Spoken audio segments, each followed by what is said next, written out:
So this was a video that I thought about making a few weeks ago, but decided against it because I thought that this court case was over and done with, and that this specific talking point had already been talked to death by so many within the Star Trek fandom, especially here on YouTube.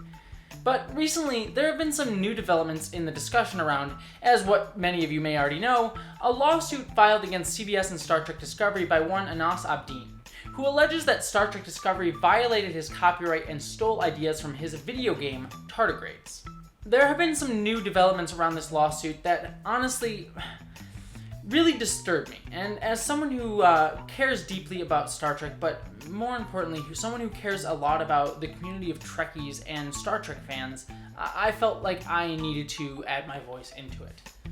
And you may be asking yourself why. Why did I want to make this video and add my voice into the already way too many voices who have been discussing this lawsuit? Well, I will get into the specifics of that, but first, I think to get there, I need to give some background on Abdeen's case, because I honestly think it's a very interesting case, and one that actually provides some fun opportunities for us to learn more about copyright and copyright law. I just love teaching stuff, so why don't we take this opportunity to actually learn something together before we get into some of the darker aspects of this lawsuit. So, I poured out a glass of apple juice, just like the lawyers do on TV, which, by the way, why do lawyers drink so much apple juice on TV? I really don't get it. It's mostly just sugar. So much sugar. I'm gonna put this right over. I don't have much sugar in my life, so even for that bit, that was actually a bit too much for me. So let's discuss the Star Trek Discovery lawsuit.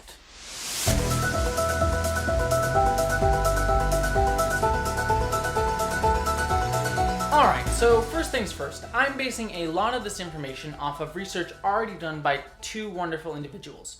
The first is Star Trek YouTuber KETWOLSKI, who has already done several videos on this topic. And the main video that I will be drawing from is linked above and in the description below. The second wonderful person was a Star Trek fan called Captain Pikachu on Twitter, which, by the way, that's an adorable name. I freaking love that handle. Who did a lot of research on this case for a legal assignment that they were doing. Though, to be clear, they have no connection to this case outside of being a Star Trek fan. So I want to thank both of them right up front, and please be sure to follow both of them, and their information is below. Alright, so back in 2014, Anas Abdeen, a small-time video game developer, released a Steam Greenlight project called Epic, a point-and-click adventure game that was meant to be a send-up of previous video games. Steam Greenlight, for those of you who don't know, was a place on the online video game retail store Steam where developers could put their game concepts up and the community could vote on the title until it became greenlit. When Epic was greenlit, Anas uploaded a trailer for the game on his YouTube channel on May 8th, 2014. Then on February 22nd, 2015, Anas changed the name of the game to Tardigrades, saying at the time, quote, "After a lot of thinking and a massive amount of advice, research, and opinions, there is no escape from going through one of the hardest steps for me. A name change for my little baby." By the way, pausing in the middle of this quote here, as a trans person, I definitely know how hard it is to get your name legally changed. Been there, done that. Wow. I shall call him Tardigrades. Tardigrades, water bears, moss piglets, call them whatever you like. For me, they are indestructible. They can survive temperatures from just above absolute zero up to above the boiling point of water. They can also survive extreme conditions of radiation and the vacuum of space. They can go without food or water for more than 10 years. Who else can travel space like Tardigrades? On July 12th, 2017, the first video of Anas's game that shows a tardigrade at all was uploaded to YouTube. This video also shows the tardigrade being used for space travel. It's like giving him a big old sci-fi bear hug. I don't care what you think about the lawsuit. I think we can all agree tardigrades are adorable. A full 10 days later, on July 22nd, 2017, CBS uploaded the first full trailer for Star Trek Discovery. Now, as KETWOLSKI points out, the trailer doesn't explicitly show the tardigrade character Ripper that would eventually appear on Discovery, but it does show the tardigrade's cage, so we can presume that the creature was already in the story at this point, or at least a creature was. A few months later, on October 1st, 2017, the first episode of Star Trek Discovery that featured a tardigrade aired on CBS All Access. And that tardigrade was revealed to be able to travel through space about 2 episodes later, airing on October 15th. Now, Anas sees this tardigrade on Star Trek Discovery, along with what he sees as several other similarities between Discovery and his game, and the specifics of which I'll get into in a minute. But Anas then asks himself, wait, did Lorca punch Harvey Mudd in the face? Why is a Starfleet captain doing that? I mean, presumably. That's what I was asking after that episode. But Anas believes that there are too many substantial similarities between his game and Discovery, and decides to file a lawsuit against CBS. Now, after a bunch of back and forth for a couple of years, a New York State judge finally ruled in favor of CBS's request to dismiss the ruling, just a few weeks ago in late September 2019. Anas himself stated that he would respect the judge's ruling in a quote on Twitter. Now, what happened after this point is the crux of what I want to talk about, but I think we need to pause here and go into some of the specifics of Anas's case, as well as learn a little bit about copyright law. I know, learning in a Jesse Gender video? Who would have thought?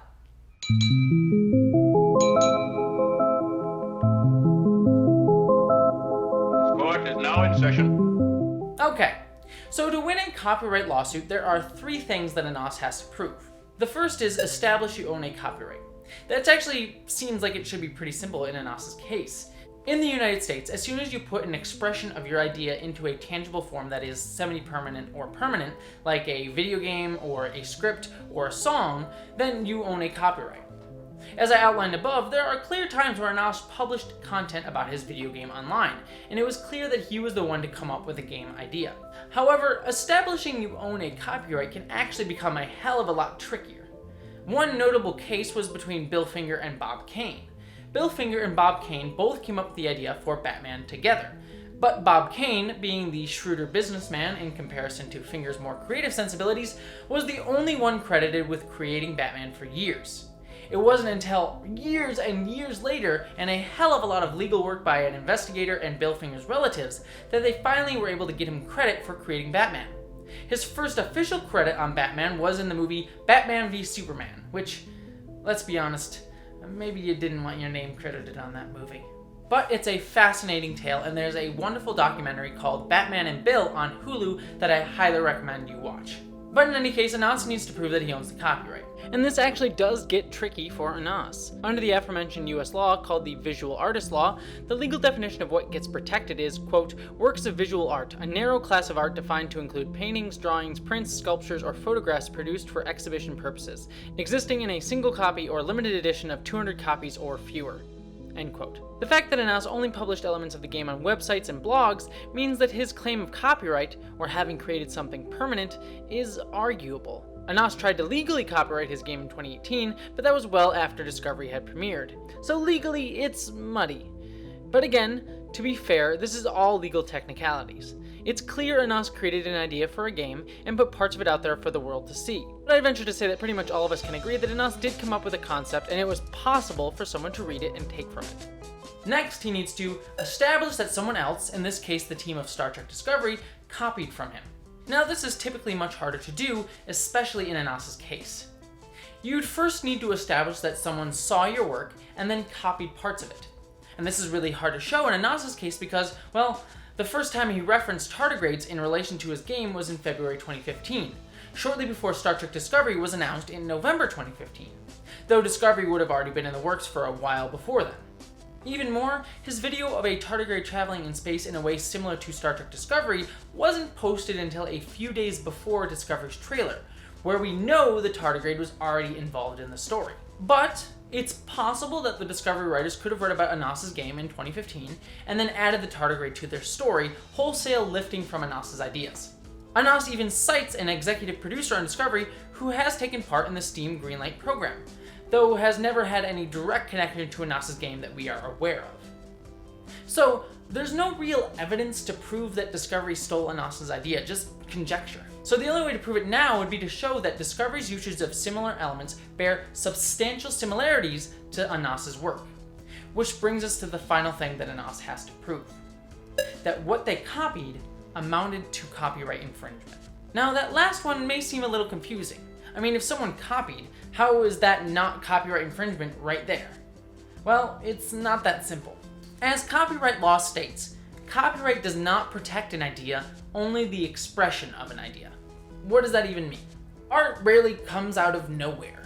Writers and creators are always inspired by what came before them and are often writing in conversation with other works of art. Many writers are inspired by previous artists or previous works. I mean, I, as a creator, was inspired by Star Trek.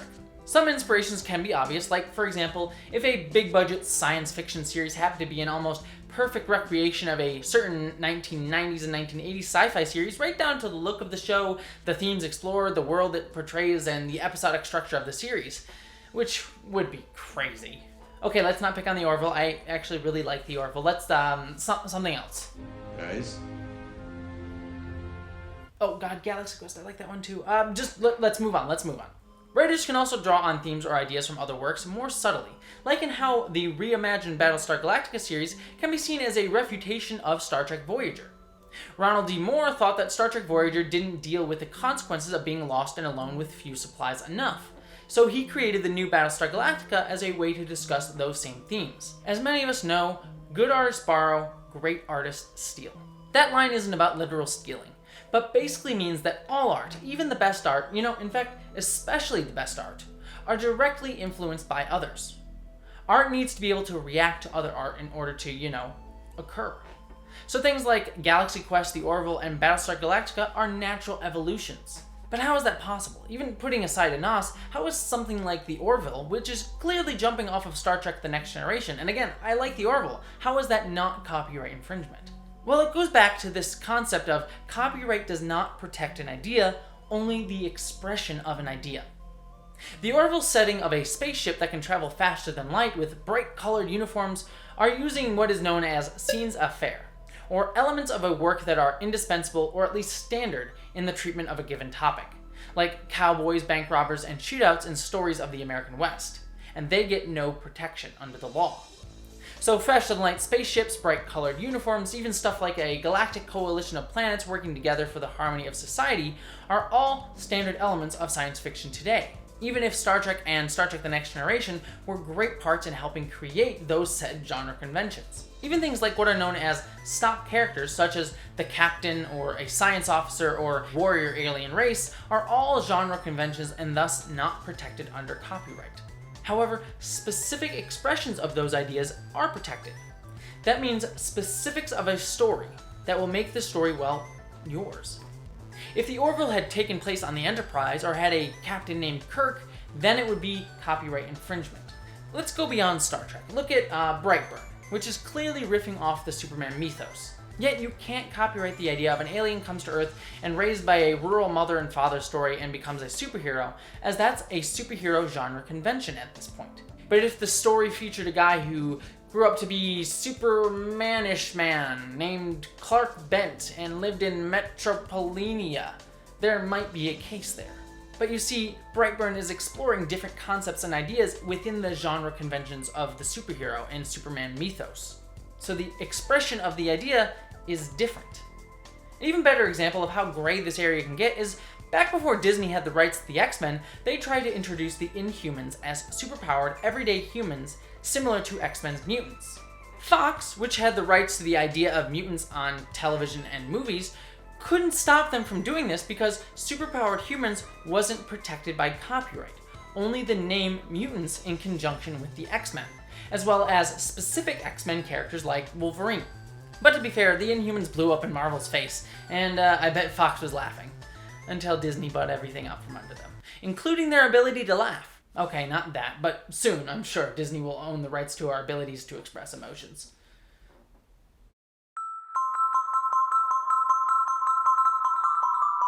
Okay, so now that we know a little bit more about copyright law, let's take a look at Anas's specific claims. While the tardigrade was the biggest issue, and it does seem to be the most specific, Anas did have other concepts he claimed were stolen. The first was a gay relationship between two homosexual main characters in the game. Firstly, having gay characters in science fiction isn't new, despite what many may think out there. It's not even new in Star Trek, such as Sulu being made gay in Star Trek Beyond in 2016. And check out my video on Star Trek's queer history for more on that, though. What's more, Discovery features Hugh Culber, a man of Puerto Rican descent, as part of the homosexual relationship. Anas's game features a man of Middle Eastern descent. A character of Middle Eastern descent on Discovery, Ash Tyler, isn't gay on the show, so the two aren't exactly similar. And as we said before, you can't copyright gay characters in a thing, or someone's heritage, as that fits into stock characters. And you can't claim a monopoly on interracial homosexual relationships in a story. Not only would that limit creativity, but be offensive to queer people and people who are in interracial homosexual relationships. Anas also claims that his uniforms in his game are similar to Discovery's, and he claims that because Discovery's uniforms are so different from Star Trek's previous incarnations, that it must have been copied from his game. Yet if you do a search, you see both Discovery and Anas's uniforms look a lot like NASA uniforms. In fact, all of them look like Star Trek Enterprise's uniforms. It's more likely that both Discovery and Anas were influenced by NASA. Or Star Trek Enterprise. I mean, Scott Bakula certainly influenced me, if you know what I mean. Anas also claims that several characters are similar. A blonde space botanist, a female African-American woman, a white female with orange curly hair. But again, these are all stock characters. And on top of that, Star Trek as a franchise did it before Anas. In fact, Anas's African-American woman character is a communications officer, much like Uhura on Star Trek the original series. And that's not even to mention the ton of other African-American women on Star Trek and other sci-fi shows. Having Burnham on the show is much more an extension of Star Trek's 50-year legacy than it was an unpublished video game's legacy. And also, space botanists have existed for a long time even in science fiction. See Sunshine or The Expanse. Anas also claims that Discovery stole his Egyptian culture themes, with Discovery's use of a sarcophagus in its pilot. Yeah, Egyptian themes in sci-fi isn't new. I watched enough Stargate SG-1 to know that. He also alleges that traveling on an astral plane with characters having trails of themselves behind them was stolen from him. Yet that's again not new, and again, Star Trek has done it before. And finally, this brings us to the tardigrade of it all. That does seem to be the most specific element taken. Yet as the dismissal of Anas's case states, quote, "The bar for substantial similarity in a character is set quite high, and the similarity between the two tardigrades falls short of this standard. They both have different colors. Anas's is blue, Discovery's is brownish green. The idea of tardigrades being used to travel in space in a sci-fi story also isn't new. A book called The Search for Wandla had it. A 2015 YouTube video called Captain Tardigrade features that as well. Heck, there's even an article published in 2013 in Scientific American called How Tardigrades Saved the Enterprise, showing that even the Discovery writers weren't the first to think of tardigrades in Star Trek being a good idea. And finally, the two tardigrades even have different personalities. Anas's tardigrade is venerated in the game, associated with immortality, transformation, and protection. The legal dismissal document, and I kid you not, says Discovery's tardigrade is, quote, "a beloved but poorly behaved pet dog."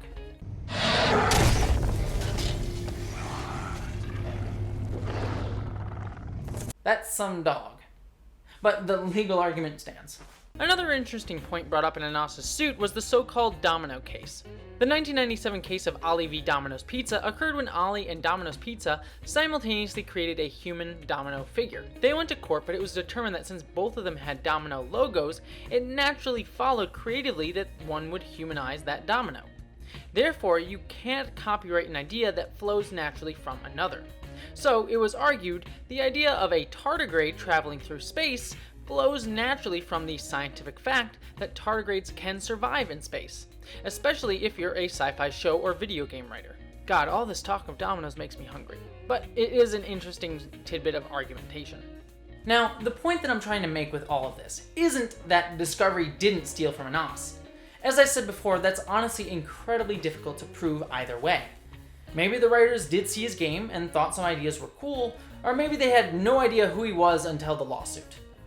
But what they did end up putting in the show, in my opinion, doesn't constitute copyright infringement because, well, the elements that both share are also shared by many other stories and elements of science fiction. Now, I want to be clear here. In my personal opinion, and apparently the opinion of a New York State judge who knows a heck of a lot more about this sort of thing than I do, I don't think there's a way for Anas to win this case. Hell, it's clear in some cases that both Anas and Star Trek Discovery are both drawing from the same creative influences, the original Star Trek. And I also should point out here that Anas himself potentially lifted stuff from other sources himself for his game. Here's the opening to the movie Dune. Beginning is a very delicate time. Know then that it is the year 10,191. And here's a segment from Anas's game. The beginning is a very delicate time. Know then that it is the year 20,191. You can see that they're awfully similar, to the point where that is definite copyright infringement. And I'll credit KETWOLSKI for pointing that out. And KETWOLSKI mentions many more similarities between Anos's game and other games and movies, some of which are pretty cut and dry stolen, and quite possibly would not hold up in their own copyright cases against Anos, if that were to happen. But I don't want that to happen to Anos, and honestly, like I said, art influences art. I think there are arguments to be made that maybe Anos is being hypocritical, but I'm not going to go down that road.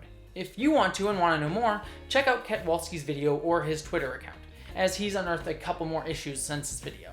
But for the purposes of this video, at least, I'll give Anos the benefit of the doubt, and the benefit that he doesn't seem to be extending to the Star Trek Discovery creative team. But, I grant you, there are some interesting parallels, at least on the surface, between Anos's game and Star Trek Discovery.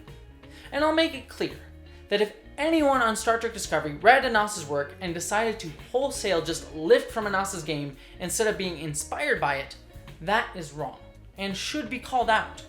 I personally don't believe that that happened, or even if it did, that it's legally provable. But I by no means am going to be the one to die on the hill of defending a giant mega corporation. My millennial Marxist heart, I don't think would allow that. I just don't think that Anos could prove that in court, nor prove that if they did steal, that what they stole was copyright protected anyways. So again, just to be clear, if Anos, in good faith, truly believes that his work was stolen, then by all means I believe he has the right to pursue it. And I have no doubt that that is what he did when he first filed his initial copyright suit. But the key words in my previous statement is this: in good faith. Because, you see, all this stuff that I've spent this whole video talking about, honestly, none of it really is the biggest issue here, at least in my opinion. I explained it all because I want my videos to be educational for one, and also so that you have the fullest understanding of what's going on. But to me, the biggest issue that I have right now is how this lawsuit and Anos himself are being used in bad faith to fuel an agenda and a narrative, as well as a desire for attention and publicity that I frankly find to be gross. And here we go. Alright, so here's the part of the video that I know is going to get me in trouble and that I've been teasing this whole time. But I think this needs to be said, and needs to be said clearly. So earlier this week, Anos decided to file an appeal to the judge's dismissal of his case, despite earlier saying that he would respect the judge's initial ruling. This new appeal was done after Anos set up a GoFundMe at the behest of several prominent YouTubers in the Trek community, namely Star Trek YouTubers who have actively attacked and spread negativity about Star Trek Discovery and CBS's handling of Star Trek for the past several years. Not to mention the negativity that they spread about other shows. Now, before I get into them, Anos has stated that his goal was, and still is, quote, that I keep my rights to my own original ideas just like everyone else does, end quote. As well as, quote, I will be as transparent as clean glass regarding how the money gets spent. Every single dollar is going to be spent on the lawsuit. And at this point, there is no reason to doubt him. But there is a but here. Now, before we go on, I want to say this to everyone. It is okay to hate Star Trek Discovery. If you hate Star Trek Discovery and have legitimate issues with the show, like you don't like how it's written, or you don't like how the franchise has expanded in certain ways, that's okay. I'm sorry that you don't like it, but as someone who likes Star Trek Discovery but also doesn't think it's perfect, I would love to have a discussion with you and critically analyze the show. That's what I try to do here on this channel. I want to be open to all opinions. So hate Star Trek Discovery if you hate it, love it if you love it, and let's meet in the middle and talk about it. However, there are some YouTubers in the Trek community, specifically Nerdrotic and Overlord DVD, otherwise known as Doomcock, whose particular brand of negativity towards Star Trek and other fandoms I find to be incredibly gross, inappropriate, and flat-out offensive. There are other YouTubers as well that I personally take issue with, but these two specifically are the biggest, as well as the ones most involved in promoting Anos's lawsuit. In brief, they often use extreme hyperbole, extreme gatekeeping, insults towards those who like something they hate, as well as implications towards sexism, racism, homophobia without outright saying those things, and other tactics in order to build their audience and popularity. Because sadly, the YouTube algorithm rewards negativity. And let's be honest, negativity is always popular, regardless of how good or bad something is. And I find the way these YouTubers act to be fairly repugnant. Now, to be fair, to unpack the specific issues surrounding these YouTubers is its own entirely separate video, and one that I hope to make eventually, but will require a ton of time and research, and which is slightly beyond the bounds of this video here. And also, I've already shot a more lighthearted video that's coming out next month about how we as a fandom community can learn to talk to each other past the hyperbole and hatred that these types of channels thrive off of. And it should be said, I am not calling them, as others have, something as hyperbolic as white nationalists, because there's no evidence of that. They're just people talking about a TV show. I'm not even saying that their views are wrong on the show. I may disagree with them, but they're entitled to their own opinions. I'm specifically discussing the tactics they use, and in particular the vitriol, hyperbole, and insulting and gatekeeping, and to a lesser degree in the context of this lawsuit, the veiled disparaging of marginalized groups when they're represented in media. And I should say, there are Star Trek YouTube channels that are negative on the current direction of the CBS franchise, and while they can be a tad hyperbolic at times, as we all tend to be on YouTube, I mean, even I've done it, don't descend into gatekeeping or even worse tactics to grow their audience. And those are channels that I encourage you to follow if you don't like Star Trek Discovery and want someone who agrees with you. Anyways, these more toxic YouTubers helped push Anas to continue his lawsuit because, honestly, it's a great, convenient narrative that gets their audience all enraged and energized, and helps them justify and continue their disgusting behavior within the Trek fandom. The longer Nas's lawsuit continues, even if it has no chance of winning, the more they can make videos about it, which will in turn get them more views because it's popular content that again justifies their hatred and disgusting attitudes. And so it creates a feedback loop. These creators get rewarded with popularity and monetarily. At the end of the day, this narrative of this Star Trek Discovery stole from this poor little guy helps justify these creators when they tell other Star Trek fans that they're not really Trek fans if they like Discovery. Because then they can say, well, it's just a big evil corporation who hates real fans like you that's destroying this poor little guy Anas, ignoring the fact that he sadly didn't have a strong case to begin with, as I illustrated earlier.